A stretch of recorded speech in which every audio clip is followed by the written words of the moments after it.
autre élément de la bonne communication en couple, c'est de dire la vérité. Amoureux pour la vie, bonjour.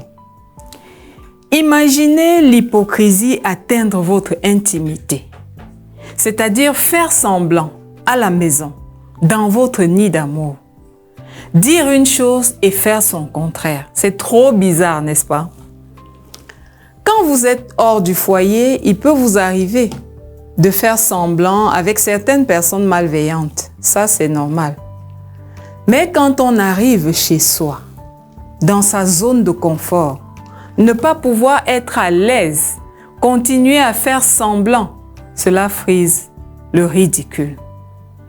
L'hypocrisie crée de la distance. Elle a pour synonyme la duplicité, la fausseté, le mensonge, la manipulation.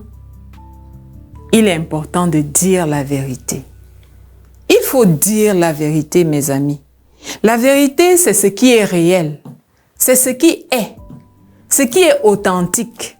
C'est l'opposé du mensonge. Dire la vérité, c'est être honnête. L'amour ne peut pas s'épanouir là où la vérité se cache éternellement. Deux conjoints se veulent des complices, des amis, des partenaires pour la vie. Le livre de la sagesse en Genèse 2, 25 dit ceci: que l'homme et la femme étaient tous deux nus et ils n'en avaient point honte. Alors en couple, dites la vérité. Soyez transparents l'un avec l'autre. Ne faites pas semblant. La vérité finira toujours par se savoir. Dites la vérité avec amour, c'est-à-dire en faisant attention à la manière dont vous la dites. Attention à la manière dont vous communiquez. Mais encore, il faut aussi faire attention au moment choisi pour communiquer. Ce que vous avez à dire, ça c'est très important. Il faut traiter l'autre avec beaucoup d'égards, beaucoup de délicatesse.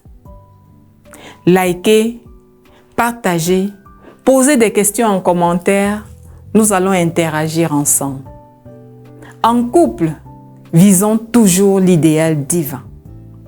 Seulement l'amour.